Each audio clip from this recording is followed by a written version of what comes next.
অনেকে আছে ক্ষমা করতে চায় না, কঠিন হৃদয়, পাথরের মতো শক্ত হৃদয়, মাফ করতে চায় না কাউকে।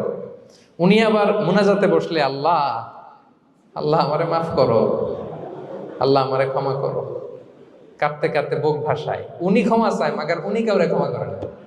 এরকম ডাকাত আছে নাই? চিন্তা করছেন? উনি ক্ষমা চায় আল্লাহর কাছে, কিন্তু উনি ক্ষমা করে না। প্রিয় ভাইরা, ক্ষমা করুন। যে ক্ষমা করে সে ক্ষমা পায়। আচ্ছা, একটু চোখটা বন্ধ করে, চোখ বন্ধ করলাম আমি, জানা অজানা পাপের পাহাড়ের দিকে তাকালাম। এবার একটু চিন্তা করেন যে কি পরিমাণে ক্ষমা আল্লাহর পক্ষ থেকে আমার জন্য প্রয়োজন।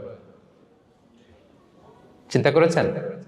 এবার চোখ খুলুন, পাপের পাহাড়ের দিকে একটু তাকান। আপনার আপনার জানা অজানা যে পাপের পাহাড়, তাকান এবং ভাবুন এগুলোর জন্য কি পরিমাণে ক্ষমা আল্লাহর পক্ষ থেকে আপনার দরকার, প্রয়োজন। সেই প্রয়োজনের তাগিদে হলেও ক্ষমা করুন।